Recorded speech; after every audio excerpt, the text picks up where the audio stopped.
스텝 3 1번부터 8번까지 다 풀어볼 건데 지금까지 스텝 3보다는 좀 많이 쉽지 않았어요? 할만했었죠? 좀 빠르게 풀어볼게요. 자, 1번부터 갑시다. 좌표표면 위에 중심의 좌표가 마이너스 2분의 1, 0이고 반지름의 길이가 1인 원, 5원이 있다. 그러면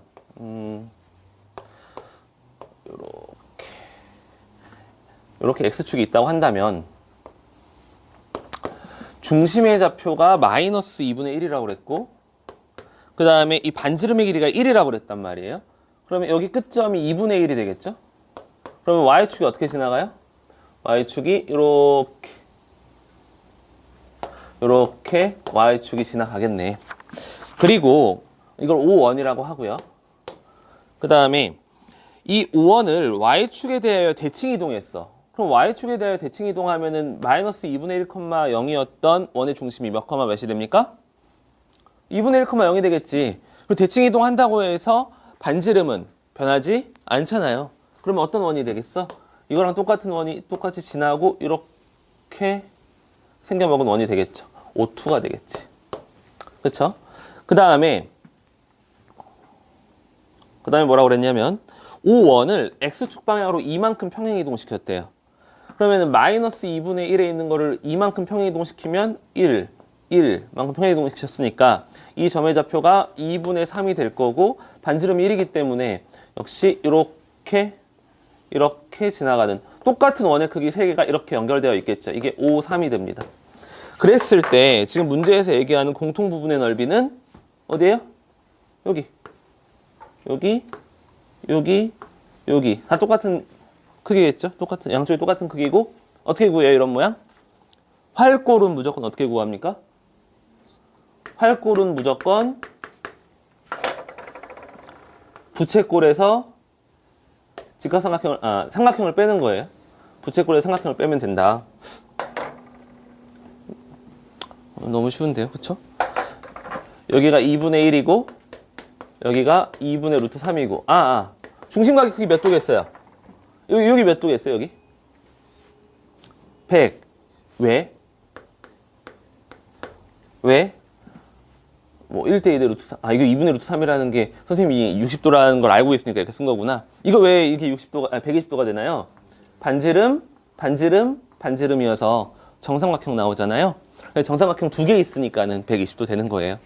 그래서 넓이를 구해보면 이거 활골 하나 넓이를 구해보면 파이 r 제곱 원의 넓이가 파이고 중심각이 120도니까 3분의 1에서 뭘 빼는 거예요? 4분의 루트 3을 빼면 되겠다. 노란 삼각형 넓이. 그쵸? 그러면 이게 활골 하나의 넓이인데 이게 몇 개 있어요 지금? 4개가 있죠. 그래서 3분의 4파이 마이너스 루트 3 이렇게 됩니다. 너무 쉬웠다 1번 문제. 지울게요. 2번 문제 갑시다.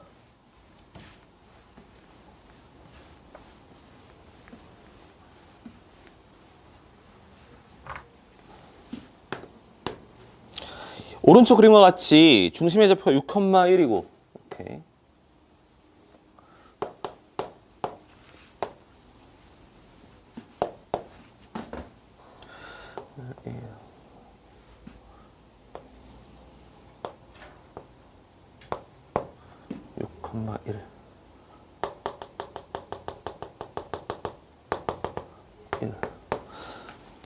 이고 지금 y는 2x 플러스 k에 대해서 대칭 이동한 원 C2 위의 점 x, y. 그러니까 이 C1을 기울기가 2인 직선에 대해서 대칭 이동을 했어요. 예를 들어서 기울기가 2인 직선이 이렇게 있다고 치자. 그러면 대칭 이동한 원은 역시 원의 반지름은 변하지 않는단 말이야. 이렇게 원이 생기겠죠. 대칭 이동한 원이 C2라고 했는데 이 C2 위에 있는 점 x, y가 뭐라고 그랬어요? 0보다 크고 yx도 0보다 크고 y도 0보다 크다고 그랬죠? 그 말인즉슨 이 원 위에 있는 모든 점들이 어디 있어야 된다는 거예요?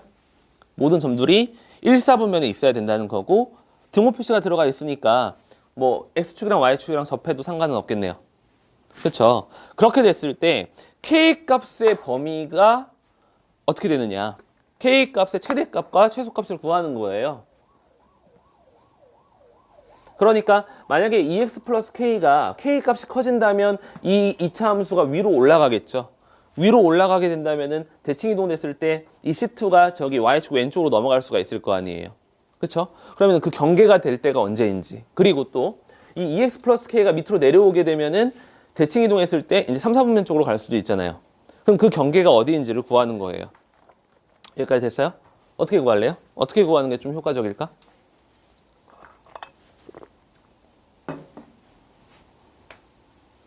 어떻게?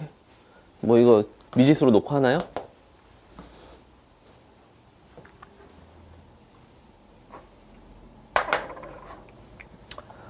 정확하게, 그러니까 경계가 되는 부분을 생각해 보자고. 경계가 되는 부분. 이걸 막 미지수로 놓고 어렵게 하지 말고 지금 2x 플러스 k가 충분히 이렇게 커져가지고 2x 플러스 k가 충분히 커져가지고 이거랑 대칭을 했더니 마지막에 경계가 될 때는 결국에는 여기 이렇게 접할 때일 거 아니에요. 여기보다 이제 더 올라가게 되면 이거 이제 원이 왼쪽으로 넘어가게 되겠지. 자, 그러면 이렇게 y축에 접하게 됐을 때 이 중심이 어떻게 될까요? y축에 접하게 됐을 때 이 중심이 1, 얼마가 되지 않겠어요? 왜? 반지름이 1이니까. 1, 그러면은 k는 있으니까 1,a 1,a라고 놓을게요. 중심을. 그러면 물어보자. 이 1,a 그리고 이 원의 중심 6,1과 이 대칭축이 되는 직선 y는 2x 플러스 k와는 무슨 관계가 있어요? 대칭이니까 이걸 쓱 이으면 수직이고 이등분이 되겠네. 그쵸? 근데 미지수 하나인데 미지수 a, k도 있구나. 그럼 이거 두 개 이용하면은 이 점의 좌표도 나오고 k 값도 나오겠네요. 그러니까 1,a와 그 다음에 6,1에 1을 이은 기울기가 2x의 수직이어야 되고 그 다음에 이거의 중점이 y는 2x 플러스 k 위에 있어야 된다는 거죠. 여기까지 오케이? 자, 그러면 기울기부터 따져봅시다. 기울기 6-1분의 1-a는 얼마가 돼야 됩니까? 마이너스 2분의 1이 돼야겠죠? 그래서 이게 마이너스 2분의 1이 된다. 그러면 5는 2a 마이너스 2 이렇게 되네요. 그러므로 a는 2분의 7이 됩니다. a가 2분의 7이 되고 맞아요? 틀렸어? a가 범위 값에 좀 있어가지고 그러니까 k가 a보다 크거나 같고 비교했을 거예요. 아니 점의 좌표가 틀렸냐고. 네, 점의 좌표가 문제가 아니라 a 값이 저렇게 되면 여기서 달라져요. 뭐가요? 그 미지수 값이 a가 있어. 그 a로 놓으면 안 된다고? 그러면 p로 넣을게. p로 넣을게요. p로. 그렇지. 거기에 문제에 지금 a가 있다고. 문제가 a가 있으니까 a로 넣으면 안 되지. p로 넣을게요. 맞지? 마이너스 p 마이너스 2, 5. p 이렇게 되겠죠. 자, 그러면은 이놈의 중점이 이거의 중점이 y는 2x 플러스 k 위에 있어야 되니까 이거의 중점이 지금 얼마가 됩니까? 2분의 7, 4분의 9 이렇게 되네요. 그럼 2분의 7, 4분의 9를 집어넣으면 4분의 9는 7 플러스 k. 그러므로 k는 마이너스 좀 이상하다. 마이너스 4분의 19인데요. 이렇게 경계가 하나 나오고 그 다음에 이게 k가 밑으로 내려가서 C1을 대칭 이동했을 때 3, 4분면으로 가지 않기 위한 경계가 될 때는 언제겠어요? 이건 좀 쉬운데 좀만 생각해보면 언제가 되겠어? 예. 원의 중심을 지나는 직선이라면 이 직선에 대해서 대칭 이동하면 어떻게 돼요? 이 직선에 대해서 대칭 이동하면 이 원 자체가 뭐가 돼? 이 원 자체, 대칭 이동하면 이 원 자체가 되는 거지. 그런데 이 원이 지금 x축에 접하고 있잖아요. 이거보다 더 내려가면은 당연히 3, 4분면 쪽으로 이제 넘어가겠지. 그럼 안 되잖아. 그러니까 지금 이 원 자체가 그 경계가 되는 거지. 그래서 6,1을 지날 때예요. 그럼 6,1을 대입해보면 1은 12 플러스 K가 되어서 그러므로 K는 마이너스 11이 됩니다. 그러니까 K가 마이너스 11보다는 크거나 같아야 되고 마이너스 4분의 19보다는 작거나 같다. 이렇게 되는 거죠. 됐어요? 어렵게 미지수로 잡아가지고 뭐 원의 중심 미지수로 잡아서 하는 것이 아니라 그냥 최대 경계가 될 때를 생각해보면 금방 구할 수 있는 문제였습니다. 지울게요.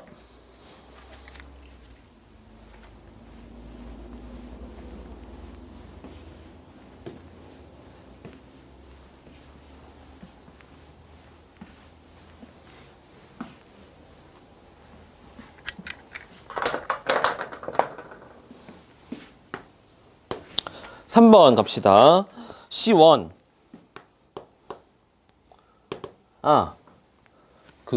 생각난 김에 얘기합시다. 그 3월 달부터 수업하는 거 선생님이 저번 시간에 얘기했었는데 이렇게 될 것 같아요. 수요일하고 일요일 날 하는데 목요일이 추가가 됐어요. 그럼 어떻게 되는 거냐면 수요일 목요일은 동일 수업이 되는 겁니다. 수요일 목요일은 동일 수업. 그러니까 수요일이 되는 학생이 있고 목요일이 되는 학생이 있을 거 아니에요. 수요일 목요일은 동일 수업해서 6시에서 똑같은 수업이야. 그러니까는 수요일 날 듣고 싶은 사람 수요일 날 듣고 목요일 날 듣고 싶은 사람 목요일 날 듣고 어차피 똑같은 수업이니까 자기 사정에 맞춰서. 그다음에 일요일은 그냥 공통 수업. 일요일 날 9시 반. 이렇게 수업이 될 거예요. 그리고 선생님 고1반은 이게 끝일 것 같아요. 선생님이 월금을 깔려고 그랬었는데 월금에 다른 선생님들이 너무 많다고. 다른 수학 선생님이 너무 많아서 선생님까지 들어가면은 조금 곤란하지 않겠냐. 그래서 선생님 수업 시간 이렇게 수1 혹은 목1반 이렇게 됩니다. 참고하시고 혹시 개학 후에 수업 진행 상황에 대해서 궁금한 거 없어요? 전혀 없어요? 궁금해요? 뭐 어떤 게요? 어떻게 공부하는지? 예전에 선생님 한번 설명을 해줬었는데 이제는 조금 와 닿겠네요. 그러면 얘기를 하면 다시 한번 또 얘기를 해야겠네. 오늘 그래도 여유가 있으니까. 이따 시험 볼 건데 너무 문제 풀 시간이 없으면 시험 안 볼게요. 시험지는 있어. 준비를 해놨어요. 시험지는 있어요. 이 시험 내신 대비를 어떻게 하는지를 설명하려면 좀 왜 그렇게 공부하는지를 알아야 되거든. 그래서 선생님이 몇 가지 좀 설명을 해주자면 일단 이 지역의 내신은 다른 지역과는 좀 달라요. 어떤 면에서 달라요? 이 지역이 강남 이런 데 말고 다른 마포구나 저기 강서구나 이런 서울의 다른 지역과는 달라. 어떤 점이 달라요? 이 지역 학교들의 수준이 어때요? 굉장히 높아요. 높은 거예요. 여러분들이 이 지역에서 무시하는 학교들도 무시한다기보다 이 지역에서 그렇게 주목받지 못하는 학교들도 다른 지역에 갖다 놓고 비교해보면 굉장히 우수한 학교입니다. 있잖아. 서버 학교도 있고 학교도 있고 여러분들이 기피하는 학교들이 있잖아요. 그런 학교들도 다른 데에 가면은 굉장히 우수한 학교라고요. 그러다 보니까 경쟁이 어떨 수밖에 없어요? 치열할 수밖에 없어. 선생님이 예전에도 말했지만 세화고 작년에 전국 모의고사 1등급이 몇 명이었다고? 160명. 세화여고 몇 명? 80명. 상문고 110명.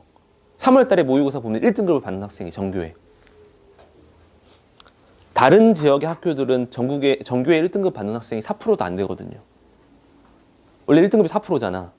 근데 여러분 이 지역에 그리고 여러분 말고도 다른 자사고나 아니면 다른 명문 학교들에서 1등급이 거기에 다 몰려 있는 거야.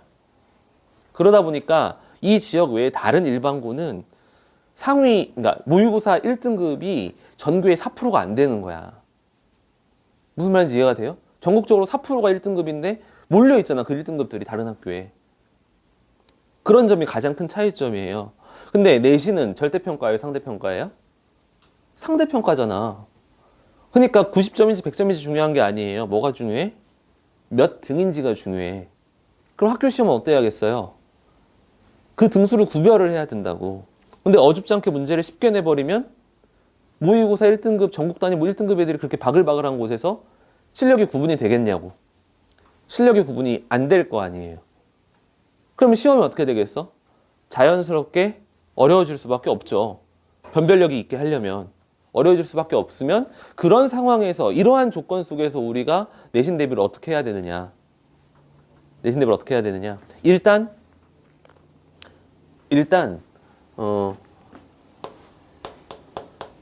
3월 1학기 과정을 좀 살펴볼게요. 6월, 7월까지 이렇게 있으면 중간고사 언제 봐요? 중간고사 4월 말에 보죠. 그래서 여기다가 표시를 할게요. 중간. 그 다음에 기말고사는 언제 봐요? 7월 초. 이때 봐요. 7월 초. 7월 초 기말. 기말고사. 7월 초 이때 봐요. 그러면은 여러분 시험 대비 언제예요? 원래는 시험 대비, 여러분 중학교 때까지만 해도 시험 대비 4월 말에 시험 보면 4월 달에 시험 대비 들어갔잖아요. 그쵸?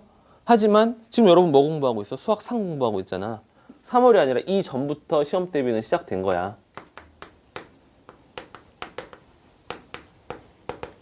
그쵸? 그나마 지금 하고 있는 다른 선행들도 3월 되면은 끝이죠. 3월부터는 시험 대비만 합니다. 수학상 시험 대비만 해. 그리고 나서 중간고사를 보잖아? 잘 보겠어, 못 보겠어? 시험 대비 이렇게 열심히 하고 중간고사 보면 잘 봐요, 못 봐요? 장담컨대 지금 7명 앉아있죠. 7명 중에 7명은 못 봐요.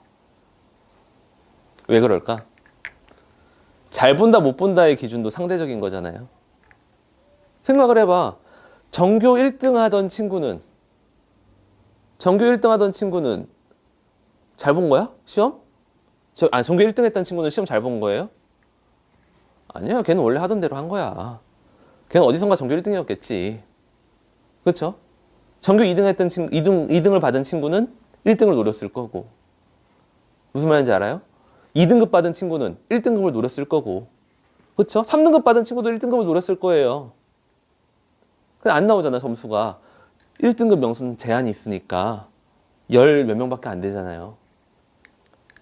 그렇죠? 그럼 시험을 다 못 볼 거예요. 만족할 수가 없어. 1등을 받으면 만족할 수도 있겠다. 근데 문제는 뭐냐면 어쨌든 여치저치해서 1등을 받았어. 혹은 여치저치해서 예상대로 시험을 못 봤어. 그러면은 시험 끝나고 어떻게 될까요? 1등급을 받은 친구는 진짜 공부를 열심히 했을 거야. 근데 그렇게 공부해야 1등급이 나오는 걸 알게 되었고, 시험을 못 본 친구들은 이렇게까지 공부를 했는데도 점수가 안 나오는구나. 그래서 어떻게? 가슴 아픈 얘기지만 학원을 바꾸죠. 학원을 바꿔요. 5월 초에 학원 엄청 바꿔요. 거의 뭐 5월 초가 되면 4월 중간고사 딱 보고 이제 기말고사 대비 시작 딱 하잖아요. 그러면은 학생들이 다 달라져 있어. 이 학원 있던 애들이 저 학원 가고 저 학원 애들이 이 학원으로 오고 달라져 있어. 문제는 그게 아닌데 사실. 근데 어쨌든지 간에 중요한 건 또 뭐냐면 중간고사 끝나자마자 다시 뭘 해야 돼요?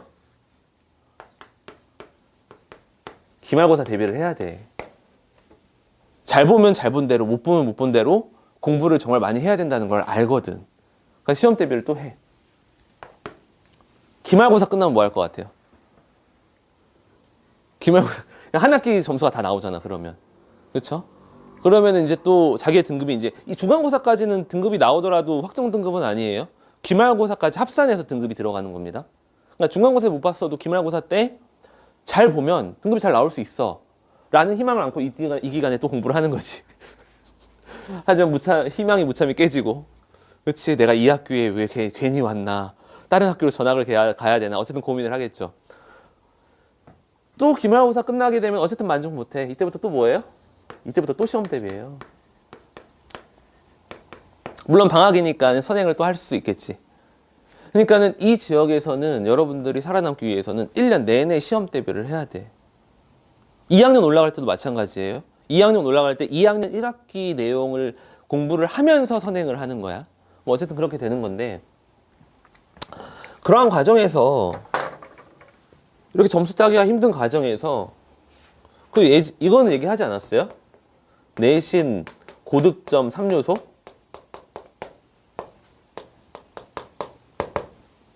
이거 얘기하지 않았니? 안 했어요? 첫 번째 처음 봐요? 실력,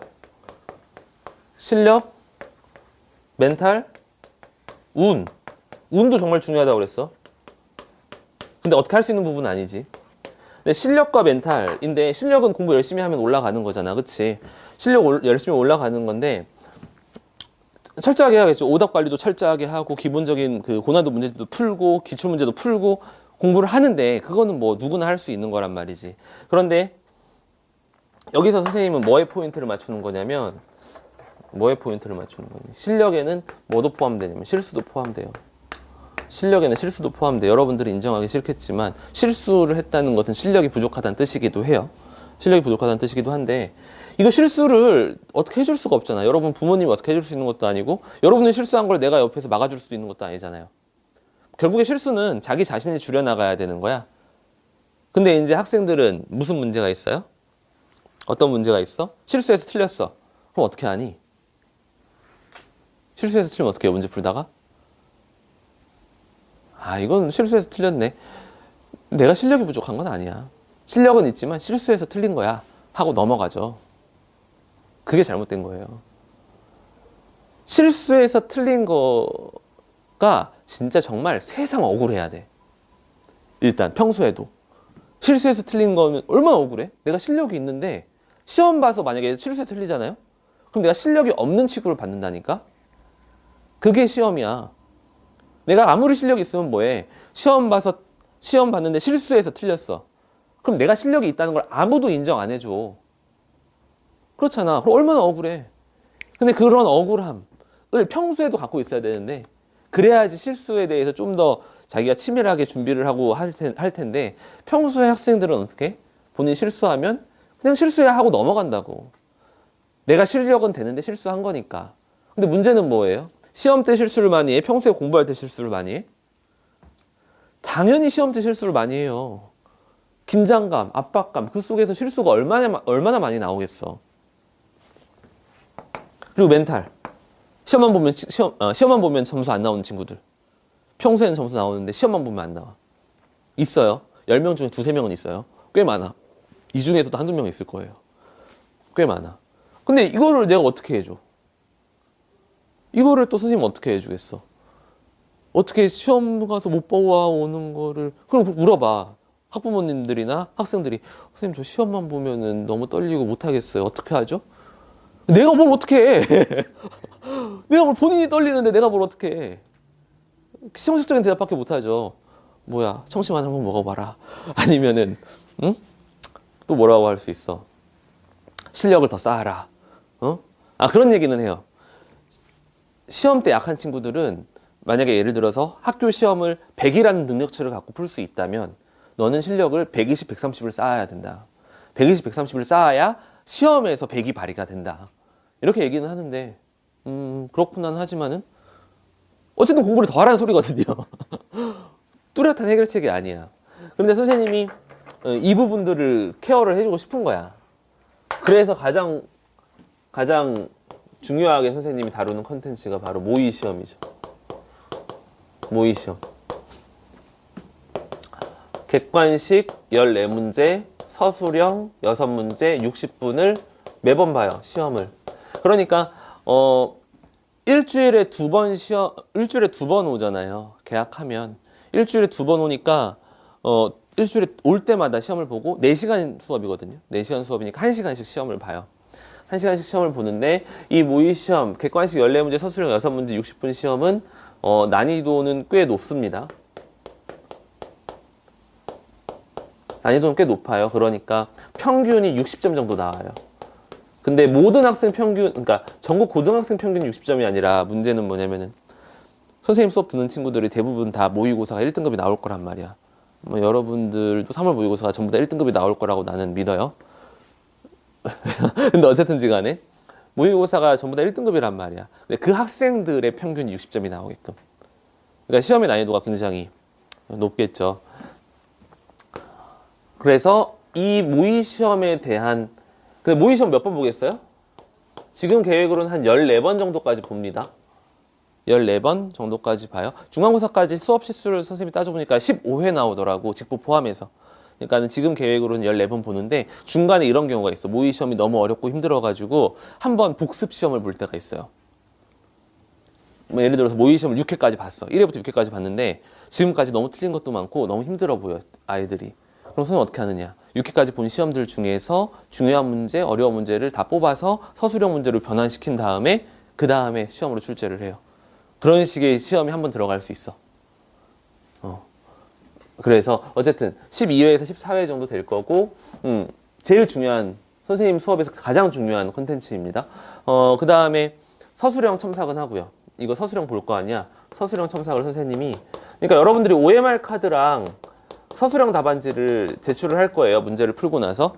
그러면 선생님은 그 답안지를 보고 오답 노트를 만들어줍니다. 개별적으로. 틀린 문제 오답 노트를 만들어주고 그 다음에 서술형 답안지를 보고 선생님이 이런 부분은 이렇게 고쳤으면 좋겠다. 저렇게 해야 된다. 이런 부분은 빼고 이런 부분 더 추가해서 쓰자. 이런 간단한 코멘트들을 붙여줄 거예요. 그렇게 첨삭을 하고 그 다음에 이 모의심에 대한 해설 강의. 해설지가 없거든요. 학교 시험 이게 지금 강남, 서초, 내신 기출에서 선생님이 짜깁기를 할 거야. 대부분의 문제가 강남, 서초 내신 기출이고 간혹 가다가 이제 고난도 시중 교재라든지 뭐 모의고사 기출 문제 중에서 좀 좋은 문제, 어려운 문제를 넣을 수도 있어요. 근데 대부분의 문제는 강남, 서초 내신 기출에서 구성이 되어 있기 때문에 별도의 해설지가 없어요. 그래서 선생님이 이 문제들을 수업 시간에 해설 강의를 합니다. 그러니까 여러분들은 모의 시험을 만약에 오늘 보잖아? 그럼 오늘 보면 답안지를 제출하고 가는 거야. 시험지는 갖고. 그럼 다음 시간까지 시험지를 다시 풀어오는 거죠. 그럼 그 다음 시간에 가장 먼저 딱 하는 일은 뭐냐면 그 전에 봤던 모의 시험 해설 강의를 합니다. 그게 이제 1시간에서 1시간 반 정도 걸려요. 20문제 수업을 시험을 보면 적게 질문이 나오면 한 10문제. 적게 질문이 나오면. 그러니까 여러분은 이 블랙라벨 스텝 3 같은 느낌인 거야. 적게 질문 나오면 10문제, 많게 나오면 17, 18문제까지 나와요. 많게 나오면. 예, 그래서 그거 푸는데 1시간에서 1시간 반. 그리고 나서 푸는 게 이제 고난도 교재들. 고난도 교재들은 무엇을 다루냐면, 지금 하고 있는 블랙라벨은 한 번 더 할 거예요. 어떤 방법이 됐던지 간에. 블랙라벨은 한 번 더 할 거고, 그 다음에 센시도 할 거고요. 센시만 뽑아서 할 거예요. 일품 할 거고, 그 다음에 1등급 수학까지는 할 거예요. 자체 교재로 만들어서 할 수도 있고, 시중 교재를 할 수도 있고 할 건데, 이거 4개는 공통이에요. 수업 시간에 이거는 공통적으로 진행이 돼. 그러면은 15회 수업 동안에 이거 딱 끝내면은 이거는 공통으로 끝나는 거예요. 그 다음에 이제 이걸 하면 못 따라오는 친구들도 있어요. 너무 많고 어려워서. 그래서 그 친구들한테는 선생님이 뭐 센 B단계를 또 추가적으로 자료를 준다거나 어쨌든 이거보다 또 좀 더 쉽고 부담이 없는 선에서 자료를 더 주기도 하고 아니면은 이걸 다 풀고 나서 난 더 풀고 싶다 하는 친구들은 얼마든지 더 줘요. 자료. 문제 더 풀어보라고. 그래서 남은 시간에는 모의 시험을 풀고 해설 강의를 하고 남은 1시간 반에서 2시간 정도 시간 동안에는 이 고난도 문제를 숙제를 내주고 풀이를 할 겁니다. 그리고 뭐가 있냐면은 이거는 이제 학생들이 여러분 선배들의 만족도가 높았던 드릴링 프린트가 있어요. 드릴링 프린트는 뭐냐면 그 세부 유형 약점 공략. 그러니까 이런 거 있을 수 있잖아요. 그 중간고사 범위에서 예를 들어서 근해 분리 굉장히 중요하죠. 2차 방정식의 근해 분리 굉장히 중요한데 시험에 나와 안 나와? 나온다고 봐야죠. 그럼 근해 분리에 대해서 여러분들이 마스터가 돼 있어야 돼. 그런데 이렇게 공부하다 보면 그 근해 분리 부분만 집중적으로 공부하기는 힘들단 말이에요. 그럼 선생님이 근해 분리만 문제를 모아놔. 여기서 다 뽑아요. 다 뽑아가지고 프린트를 만들어놔.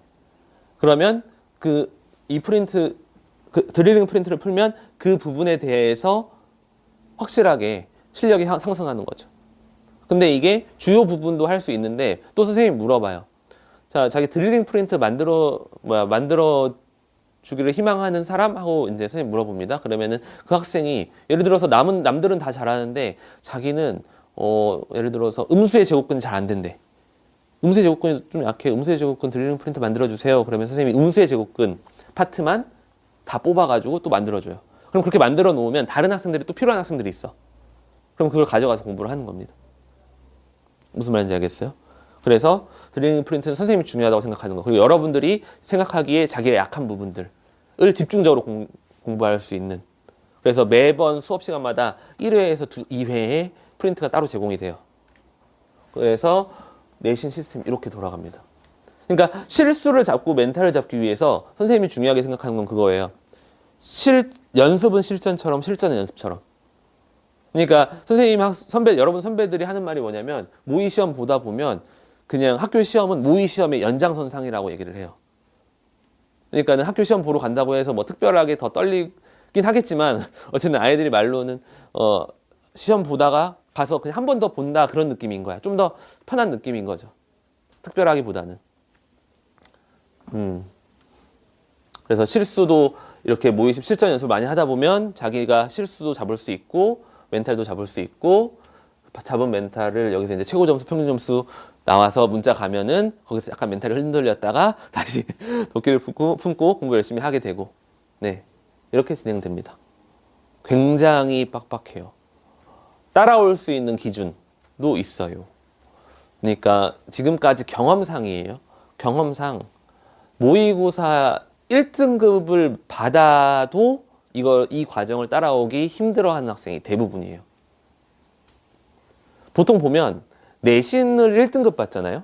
내신 1등급 엄청나지. 내신 1등급 받는 학생들이 이 과정을 따라오더라고. 내신 1등급 받는 학생들이 모의시험 철저하게 공부하고 오답노트 철저하게 하고 고난도 교재 이거 다 따라오고 거기서 플러스 알파로 풀 수 있고 드리링 프린트 하나도 빠짐없이 다 풀고 1등급 받는 학생들이 보통. 예. 그리고 이 과정을 좀 따라오려고 흉내를 내는 학생들도 전국 단위 모의고사 1등급. 전국 단위 모의고사 2등급 밑으로 내려가게 되면 보통 그래요. 3월 달에 이렇게 시작하잖아. 그러면 시험 못 봐서 이렇게 빠지는 학생들 있죠. 이 빠지는 학생들이 대부분 성적이 이거 못 따라오는 학생들. 1년이 그래서 지나게 되면 지금 이제 예비 고2 있을 거 아니에요. 예비 고2 올라가는 언니들, 형들 반. 그 반 이제 잘하는 아이들만 남게 되더라고. 그래서 굉장히 힘들어요. 근데 어쩔 수 없어. 이 동네에서, 이 지역에서, 여러분 학교에서 내신에서 살아남으려면 이 정도 공부해도 부족합니다. 근데 이제 반대로 얘기하면 이거 다 따라오면은 1등급 받을 가능성이 있다는 거죠. 이거 지금 여기에 대한 오답은 다 그때그때 나갑니다. 그러니까는 매번 오답이 2개씩 있을 거예요. 고난도 교재에 대한 오답 노트랑 그다음에 모의 시험에 대한 오답 노트 계속 이렇게 나갈 거예요. 그래서 자기가 만약에 오답 노트를 당연히 숙제인데 중간에 한번 좀 다시 풀어보고 싶다. 뭐 3월 다 지나고 3월 한 마지막 주에 되니까는 내가 틀린 게 너무 많아. 지금까지 틀렸던 오답을 풀어보고 싶다. 그럼 선생님이 다시 그걸 일괄적으로 다 뽑아서 줍니다. 어차피 여러분 개인별 폴더에 다 파일에 저장돼 있거든요. 오답이. 그래서 그렇게 진행되고 시험 1, 2주 전쯤에는 지금까지 틀렸던 오답을 싹 다 뽑아줘요. 수백 문제 됩니다. 수백 문제. 여러분 틀리는 거 몰랐던 오답 문제들이 수백 문제 될 텐데 그걸 다시 한번 풀어보고 그 다음에 학교별로 자료들이 달라요. 예를 들어서 뭐 세화여고 작년에 부교재 없었는데 있었다. 세화여고 부교재 뭐 세화고 작년에 부교재 없었는데 내가 알기로 있었다가 없었는데 올해 어떻게 될지 모르겠네요. 부교재 있거나 아니면은 뭐 프린트가 있거나 이럴 수 있거든요. 그러면 그거 학교에서 받은 자료는 최대한 학교에서 해결을 하는 거예요. 선생님이 학원에서 다 해주는 게 아니라 학교에서 부교재를 하면 부교재를 학교 수업 시간에 풀이를 할 거고 학교에서 프린트를 하면 학교에서 프린트 풀이를 할 거예요. 근데 그거를 내가 학원에서 내가 그것까지 하는 거는 시간 낭비라고 생각해. 나는 해야 될 게 이렇게 많은데. 그런데 그 부교재나 프린트 자료라는 게 100이면 100 다 뭐냐면 기출문제예요. 모의고사 기출문제. 그러니까 모의고사 기출문제는 여기에서 다루니까 충분히 하는데 그렇다고 선생님이 나몰라라 하진 않아요. 학교에서 나온 부교재, 프린트 이런 것들은 시험에 임박해서 한 1, 2주 전쯤에 개별적으로 질문하면 됩니다. 개별적으로 질문하면 돼. 해결이 안 된 거. 학교에서도 풀고 친구들끼리 풀고 할 거 아니에요. 그럼에도 해결이 안 된 건 선생님한테 개인적으로 질문을 하고 학교에 부교재로 나간 자료나 프린트로 나간 자료를 선생님이 확보만 할 수 있다면 선생님이 그거 편집해서 다시 만들어줘요. 그러니까 어려운 문제나 중요한 문제를 좀 다시 한번 풀어볼 수 있게. 무슨 말인지 알겠어요? 그래서 학교 자료는 최대한 학교에 맡기되 선생님이 최종적으로 질문은 받을 거고 좀 더 편집해가지고 여러분들이 효율적인 공부를 할 수 있게 도와줄 겁니다. 그리고 뭐 당연하겠지만은 뭐 반포고반, 세화고반, 세화여고반 이렇게 하는 게 아니라 통합반이에요. 통합반. 우리 학원은 전부 다 통합반입니다. 지금 고1반이 4개에서 5개 정도 있어요. 근데 4개에서 5개 정도가 전부 다 통합반이에요. 실력별로 할 거예요. 실력별로. 그래서 여러분 같은 경우에는 실력 차이가 그렇게 나지 않는다고 보고 여러분은 뭐 그 반에 수요일 반에 선생님 반에 수업을 듣는다고 하면은 들어올 수 있지만 신규생은 테스트를 볼 거예요. 그래서 테스트 봐서 성적 안 되면은 커트입니다. 네. 그렇게 되고 그 내신 대비 진행 상황에 있어서 뭐 궁금한 거 있나요, 혹시? 다른 선생님이 전부 다 이렇게 하진 않아요. 우리 학원이라고 그래서. 예를 들어서 곽빈 선생님 같은 경우에는 혹시 설명했어요? 내신 대비 어떻게 하시는지? 곽빈 선생님 이렇게 안 하실 거예요. 이거는 나만 이렇게 합니다. 우리 학원에서. 그 다른 뭐 전서 선생님이나 다른 선생님 모의 시험 같이 공유할 수 있는데 안 하려고 이제 올해부터는. 작년까지는 공유했었는데 안 할 거예요. 또? 네, 학교 시험 실제로 60분이고 서문여고 있어요? 서문여고 70분. 보통 60분입니다. 큰 이변이 없는 이상 60분. 저 시험에 각각의 난이도는 한 스텝 3 정도 된다고. 근데 스텝 3로 20문제가 도배가 되어 있지는 않아요. 그러면은 평균 점수가 60점 못 나오겠죠? 평균 60분이 아니라 60점. 60점. 네. 앞 페이지는 그래도 조금 숨 쉴 수 있게. 서술형 1, 2번은 좀 숨 쉴 수 있게. 이렇게 합니다. 그리고 난이도가 조금씩 달라져요. 근데 이제, 지금 평균 60점이 나온다. 생각하시면 되죠. 여러분 지금 데일리 테스트 보면은 평균 몇 점 정도 나와요? 5문제 보면 몇 개 정도 맞아? 이따가 한번 봐보지 뭐. 5개 한번 봐보지 뭐. 예, 5개 보면 3개 정도 맞을 수준으로 됩니다. 근데 이렇게 내도 90점이 넘는 아이들이 있어. 이렇게 내도. 그러니까 그런 경우가 생겨요. 90점 넘는 친구가 있고 나머지가 다 평균인 거야. 그러니까 한 명만 평균을 넘고 나머지는 다 평균 미친 거지. 이런 경우가 생겨요. 작년에도 있었고. 또 궁금한 거? 실제로 학교 시험 난이도는 이거보다는 약간 더 쉬워요. 되게. 보통 약간 더 쉬워요. 훨씬 쉽고 그러지 않아요. 약간 더 쉬워요, 보통. 근데 이 모의 시험과 비슷하거나 이 모의 시험보다 어렵다고 하는 경우도 덜어 있어요. 근데 선생님 항상 물어보거든. 아이들이 모의 시험을 이렇게 보게 되면 학교 시험 어땠니? 라고 물어보면 그 모의 시험보다 어려워요, 쉬워요? 이게 바로 나오거든요. 근데 모의 시험보다는 보통 어렵다고 얘기를 하죠. 보통 얘기를 해요. 그래서 그러니까 훈련이지. 학교 시험보다 쉽게 보면은 안 되잖아. 훈련이 안 되잖아. 학교 시험보다 약간 어렵게 보는 거죠. 일부러. 그리고 중간중간에 이게 난이도가 균일하진 않아요. 선생님이 한 2번, 3번 진짜 완전 어렵게 내서 했다가 50점으로 맞췄다가 조금 풀어주기 위해서 약간 70점으로 맞췄다가 예, 약간 그렇게 조절은 합니다. 실제로 20문제 학교마다 달라요. 세하고 올해 봐야 돼요. 세하고가 작년에 이 구성이 깨져가지고. 원래 세하고가 이랬었어요. 객관식 이게 모의 시험을 선생님이 처음 만들 때 그때 주력반이 세하고 반이었었거든요. 세하고에 맞춘 문제 배분이에요. 그런데 세하고가 이게 지금 깨졌지. 객관식 막 16문제, 서술형 4문제 막 이렇게 나오고 그랬거든요. 근데 이 객관식 열림대 서술형 6문제, 뭐 세화요거도 또 달라요. 세화요거는 객관식 16문제, 서술형 4문제 뭐 이런 식으로 됩니다. 근데 그게 중요한 게 아니라 우리는 실력을 쌓는 게 중요한 거잖아요. 정해진 시간 내에 압박감 속에서 문제를 풀어내는 능력. 그리고 서술형 비율이 좀 많죠.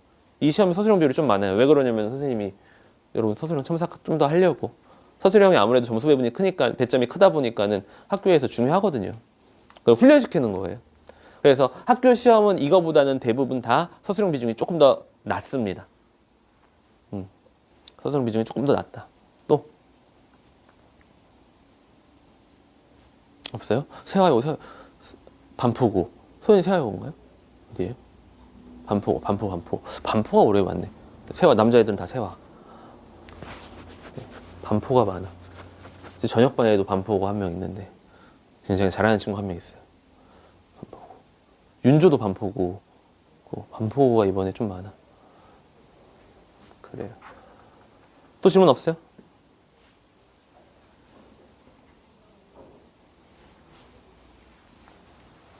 이 얘기 한 번 했었죠? 그 처음 수업 시작할 때. 근데 그때보다는 지금 이제 확실히 어떻게 하는지 대충 더 무슨 말인지 알아듣겠죠?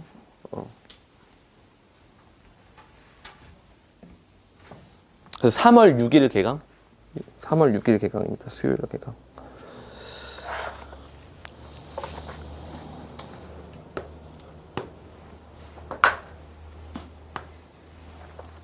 자, 3번 문제 갈게요.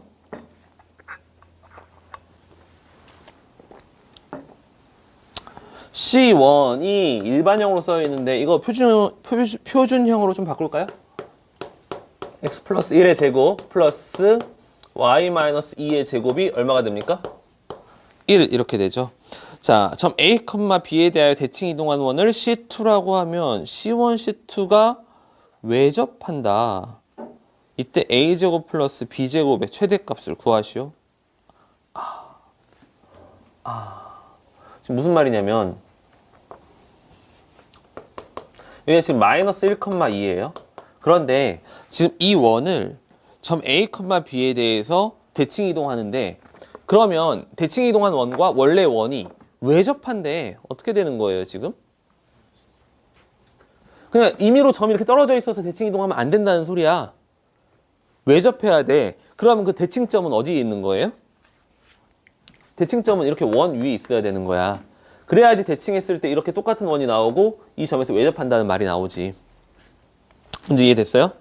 그런데 이 대칭점이 지금 뭡니까? A제곱 플러스 A, B거든요. 근데 갑자기 A제곱 플러스 B제곱의 최대를 구하래. 어떻게 하지? 그러면은 이 원을 A, B에서 대칭 이동을 시켜가지고 새로운 원의 방정식을 구해서 이렇게 저렇게 하는 거예요? 어떻게 할까요?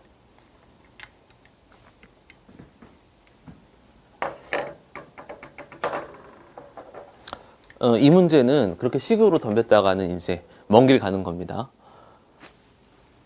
A제곱 플러스 B제곱의 의미를 파악해야 돼요. 이게 어떤 의미가 있을까? A제곱 플러스 B제곱? A, B인데 A제곱 플러스 B제곱 뭐예요? 어떤 의미가 있어요? 서준아, A제곱 플러스 B제곱은 어떤 의미가 있니?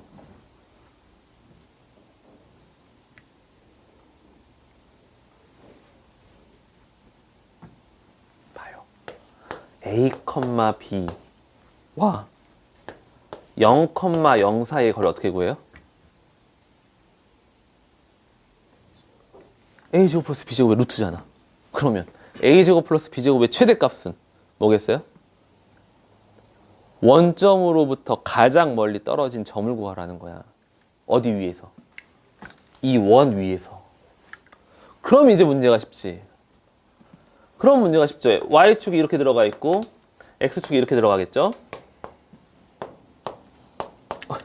갑자기 문제가 급 쉬워졌는데?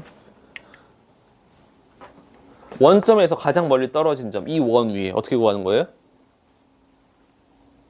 어떻게 구해? 이 원의 중심과 밖에 이 한 점을 쭉 이어요. 그랬을 때 여기 밖에서 만나는 요 점이 A, B가 되면 되는 거잖아요. 근데 우리가 구하는 건 A, B를 구하는 게 아니지?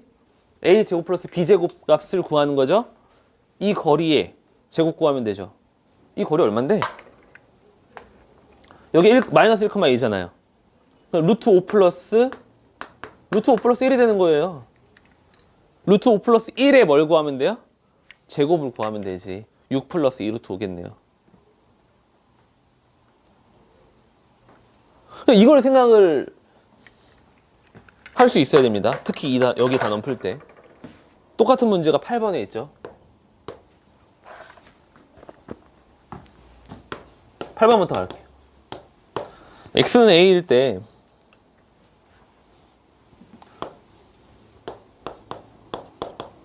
x-1의 제곱 플러스 36 플러스 루트 x제곱 플러스 16 이거의 최소값이 b다. 이거는 좀 잘 보이려나? 아까 저거는 좀 잘 안 보여도 이런 문제 많이 있으니까 이거는 잘 보이려나요? 이거 무슨 뜻이에요?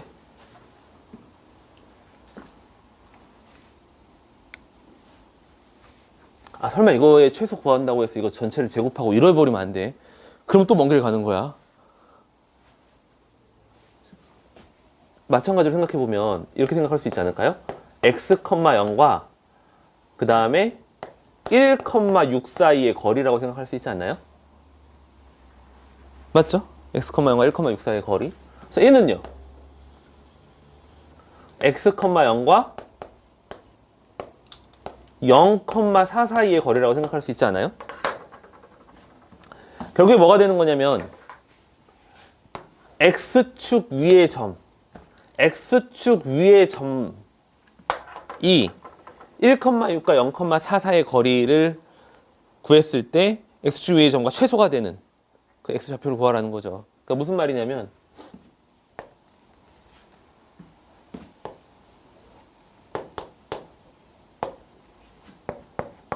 자, 1,6이 있어요. 그 다음에 0,4가 있어요. 그런데 x축 위의 점 x, 0이 있어. 그랬을 때 만들어지는 거리 요 거리의 최소를 구하래. 어떻게 하는 거예요? 두 점이 있고 x축 위에 있는 지나는 점 최소값 어떻게 구하는 거죠? 선생님, 너 터무니없이 그랬죠? 사실 여기쯤에 있어야 돼. 여기 어딘가에 있어야 되는 거잖아요. 그렇죠? 둘 중에 최단 거리 구할 때 팁을 하나 주자면 최단 거리 구할 때 대칭 이동을 시킬 거 아니에요. 대칭 이동시키는 점은 대부분 다 고정점이에요. 그러니까 움직이는 점을 대칭 이동시키는 경우는 많이 없어요. 있긴 있어. 많이 없어요. 고정점을 대칭 이동시키는 겁니다. 0,4를 대칭 이동시킬게요. 그러면 선생님이 여기다가 0,-4를 그어서 이거의 최단 거리는 뭐가 됩니까? 요렇게 되겠죠. 이렇게. 그럼 이 사이의 거리 구하면 되겠네요. 이 사이의 거리가 얼마예요? 1, 10, 루트 100일? 루트 100일이겠네요. b는 루트 100일. 그때 뭘 구하래? x는 a일 때 x, a, 0인 거네요. 그쵸? 그때 a, 그러면 x좌표는 어떻게 돼? 여기. 직선의 방정식 구하면 되는데 여기가 4대 6이거든요, 지금? 그럼 이거 4대 6, 5분의 2겠네. 5분의 2,0이겠네. a는 5분의 2. b는 루트 100일.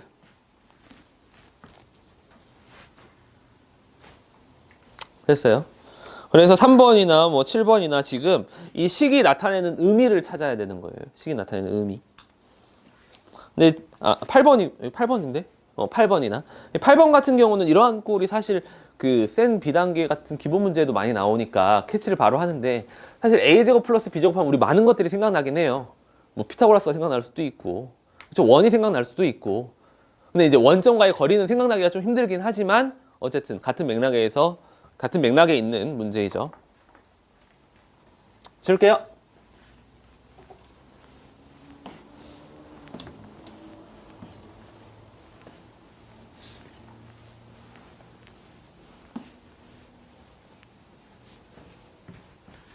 집에 가서 혹시 유튜브 영상으로 복습하는 사람? 아, 왜요? 정민을 위해서 내가 계속 하면 되겠구나. 안 하더라고. 친구들이 잘 안 보더라고. 하면서 막 다른 강의도 보게 되고 그러진 않죠? 한 번씩 봐봐요? 궁금해서 봐봐요? 별거 없죠?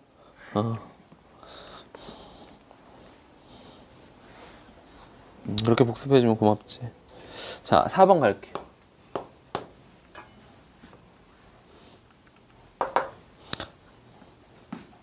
이거 뭐야? 이거 너무 쉬운, 이거 뭐야? 그냥 몇 개 찾아주면 되는 문제 아닙니까? 이렇게. 이 문제가 그전 버전에서도 스텝 3에 있었거든요. 난 이 문제가 빠질 줄 알았어, 솔직히. 이 문제가 빠질 줄 알았는데 안 빠졌더라고. 지금 무슨 말이냐면 이거를 어떤 직선을 통해서 접어가지고 대칭 이동을 하는데 옮기기 전의 점과 만나는 점이 대칭 이동된 점이 겹치는 경우가 2개 이상이 되도록 직선 L을 긋는 거예요. 그러니까 무슨 말이냐면 예를 들어서 아주 단순하게 보이는 게 이런 거 보이잖아요. Y는 X가 이렇게 그어지잖아. 그럼 이걸 이렇게 접었어. 아니 이걸 기준으로 대칭 이동 시켜도 자기 자신이니까는 다 겹쳐지죠. 그렇죠? 그럼 이런 것도 뭐 있어요? 이렇게 있을 수 있죠. 이렇게도 있을 수 있고 이렇게도 있어. 이런 직선들은 대칭 이동했을 때 자기 자신 나오니까 4점이 다 겹쳐지죠. 3개의 점이 겹쳐지는 경우 있어요, 없어요? 그러니까 대칭 이동했을 때 3개의 점이 겹쳐진다? 있을 수가 없어요. 2개의 점이 겹쳐지는 경우 있나요? 어떤 경우가 있어요? 이런 경우. 파란색을 기준으로 대칭을 시켜보세요. 그럼 이 2점이 겹쳐지잖아요. 그렇죠? 이런 것도 몇 개 있어? 이렇게, 이렇게, 이렇게. 몇 개? 8개. 가볍게 풀고 넘어가는 문제였죠? 5번 문제 할 얘기가 많네요. 5번 문제 할 얘기가 많아요, 이제. 이러한 문제 안 헷갈려요? 괜찮습니까?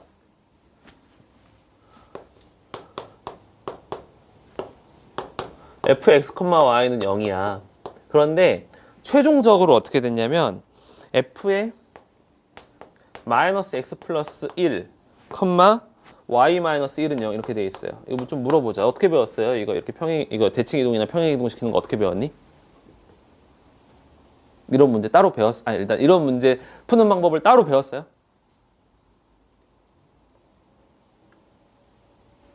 따로 배웠어요? 어떻게 배웠어요? 평행 이동부터 하라고 배웠어? 대칭 이동부터 하라고 배웠어? 대칭 이동부터 하라고 배웠어요? 물어보는 거야. 편하게 대답해 주세요. 그래야지 내가 좀 알려줄 수 있을 거 아니야. 대칭 이동부터 하라고 배웠어요. 그렇군요. 맞지?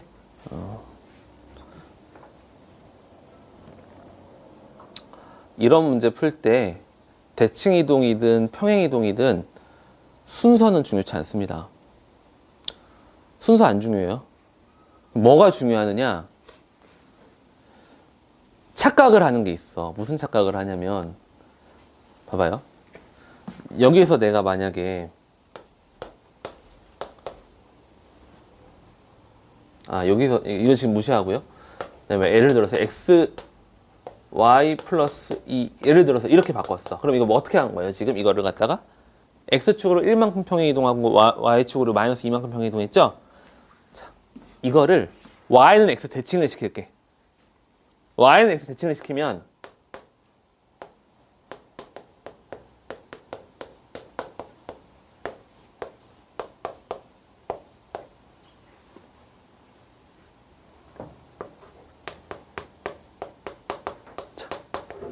자, 여기서 선생님 y는 x 대칭을 시킨 거야. 1번이 맞아요? 2번이 맞아요?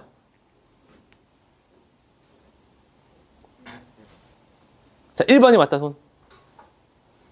내리시고 2번이 맞다 손. 난리 났네. 난리 났어. y는 x 대칭을 시키잖아요. 얘가 맞아요. 허허. 봐요. 확실하게 내가 이해를 시켜줄게. x제곱 플러스 y제곱은 1이 있었어. 이거를 x축으로 1만큼 y축으로 2만큼 마이너스 2만큼 평행이동을 시켰어. 자, 이거 y는 x 대칭이동하면 여러분 어떻게 할 겁니까? 이거 통째로 바꿀 거예요? 통째로 바꾸면 뭐 나와? 자기 자신이잖아. 어떻게 해요? 이거 y는 x 대칭하면 어떻게 해요? 여러분 y는 x 대칭하면 y랑 x랑 자리만 바꾸지 않습니까? y랑 x만 보는 거야. 어이구, 이거 안 하고 넘어갔으면 큰일 날 뻔했네. 이게 아니라 y랑 x만 보는 거예요. 이것만 바꾸는 거야. 그럼 이것도 헷갈리겠는데 잠깐만 또 보자. 여기서 이번에는 아니지. 자, 대칭 이동을 했어. 여기까지 갔어. 자, 여기서 x축으로 플러스 1만큼 y축으로 마이너스 2만큼 평행 이동을 해볼게요. 여기서 그러면 1번 마이너스 2만큼이지 플러스 1 x축으로 1만큼이니까 x 플러스 1은 0이 되느냐, 아니면 x 자리에 있는 게 플러스 y 마이너스 2, 그 다음에 y 자리에 x축 마이너스 x 플러스 4는 0. 자, 1번, 2번입니다. 자, 1번이 맞다. 2번이 맞다. 뭐야? 이건 왜 또 제대로 대답하지? 아까 여러분들의 논리라면 이걸로 해야 되는 거 아니에요?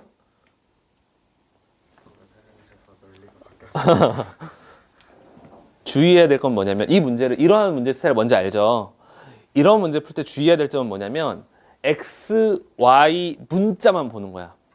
x, y 자리를 보는 게 아니에요. 문자만 쳐다보는 거야. 그러니까 fx, y는 0, 그리고 fy, x는 0 이렇게 되었다고 하더라도 결국에 식을 보면요, 원뿐만 아니라 다른 것도 마찬가지야. 결국에 식을 보면 x, y인지 y, x인지 알 게 뭐야? 무슨 말인지 알겠어요? 그러니까 평행이동하거나 대칭이동하거나 뭐 순서가 중요한 게 아니야. 순서가 중요한 게 아니라 뭐부터 아무거나 먼저 해도 상관없어요. 상관없는데 뭐가 중요하느냐? 자리를 보지 말고 x 자리인지 y 자리인지 그걸 보는 게 아니라 문자만 보는 거야. 문자만. 물어봐야겠다. 이거 y축 대칭하면 어떻게 돼요? y축 대칭하면은, 자, y축 대칭합니다. y축 대칭하면은 이거예요? 아니면 이거예요? y축 대칭하면? 위에 거야, 아래 거야? 허허, 다시 또 해야겠다. 자, 이거는 y축 대칭입니다. y축 대칭. 자, 오늘 확실하게 이거 알아가자. 자, 1번, 2번. 자, 아까 선생님이 뭐라고 그랬어요? 뭐만 보라고? 문자만 보라고. 자, 문자만 보는 거야. 1번이에요, 2번이에요? 2번이죠. x 부호가 바뀌는 거잖아. 또 이거 해볼까? 그러면은 아까 했던 것처럼 봐봐요. 마이너스 x 플러스 1의 제곱 플러스 y 마이너스 1의 제곱은 1이 있어. 이거 y축 대칭하면 어떻게 돼요? 이게 다 바뀌어? 아니잖아요. x만 바뀌는 거잖아. 그래서 이러한 문제는 헷갈릴 거 없어. 다 필요 없고 문자만 보는 거야. 뒤에 딸려있는 숫자 신경 쓰지 마세요. 문자만 보는 겁니다. 문제를 풀어봐야겠군요. 문자만 본다. 문자만 본다. 문자만 본다.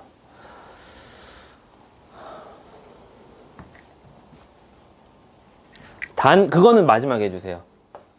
무슨 문제가 있냐면 이런 문제에 절대값 붙이는 거 있거든요. 절대값 붙이는 건 제일 나중에 해주세요.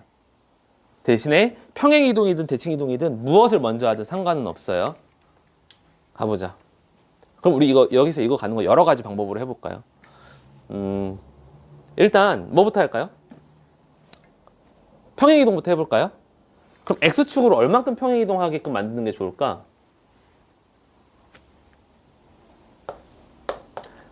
fx-1로 만드는 게 좋아요? fx 플러스 1로 만드는 게 좋아요? 어허.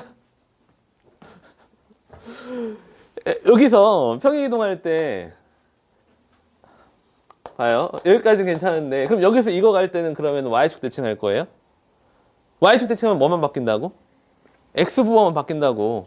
평행이동을 할 거면 뒤에 숫자 그대로 써주기 위해서 이렇게 플러스 1을 해주는 거예요. 문자만 보는 거야. 헷갈리나 본데. 아니 헷갈릴 게 없어. 문자만 보면 되는 거여서. 봐요. 그러니까 fx 플러스 1, y 마이너스 1은 0 하면 이거 지금 어떻게 된 거예요 지금? x축으로 마이너스 1만큼 y축으로 플러스 1만큼 평행이동한 겁니다. 그쵸? 그 다음에 이거는 x부호가 반대가 됐잖아요. 그럼 y축 대칭해주면 돼요.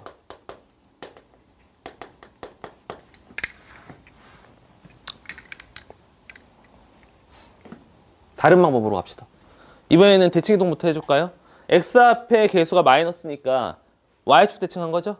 그러면은 f 마이너스 x, y는 0 가서 이제 1로 갈게요.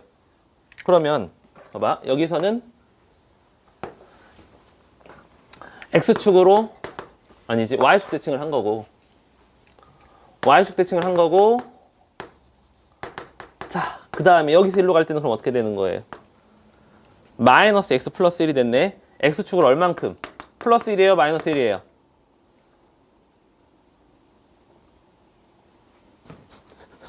x축 플러스 1이야? 마이너스 1이야? 플러스 1이죠. x 대신에 x 마이너스 1이 들어갈 거니까. 그쵸? 그 다음에 y축을 얼만큼? 플러스 1만큼 평행이동 한 겁니다.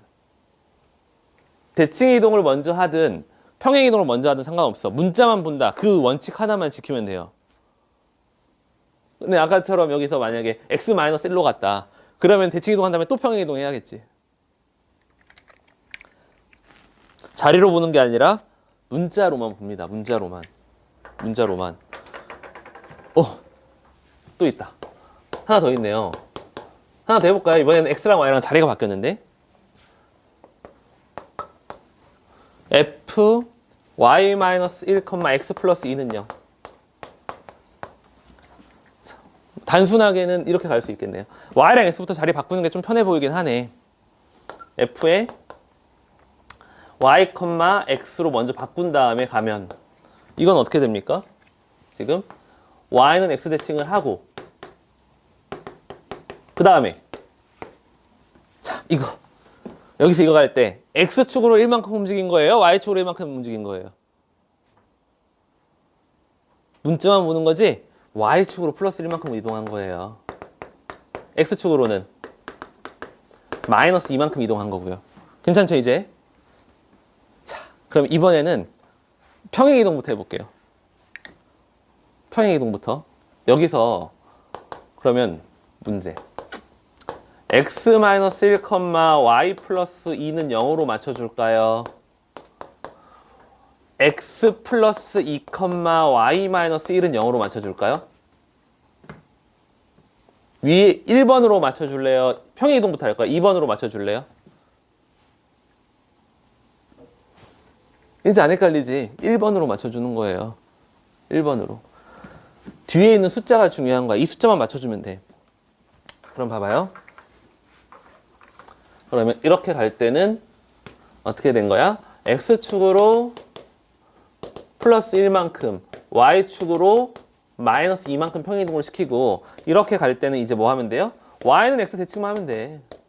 x랑 y만 문자만 바꾸는 거예요. 전체 다 바꾸는 게 아니라. 됐죠?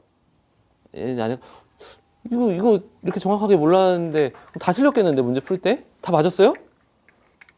아 이런 문제를 잘 풀 기회가 없었나? 다 틀렸겠는데요? 그래서 뭐 문제 푸는 건 어려운 게 아닌데 그럼 저기 93쪽에 8번, 9번 93쪽에 8번, 9번 다 맞았어? 안 푼 거 아니야? 안 푼 거. 8번, 9번 한번 풀어볼래요? 8번, 9번 풀고 좀 쉬는 시간 갖고 마저 할게요. 8번, 9번.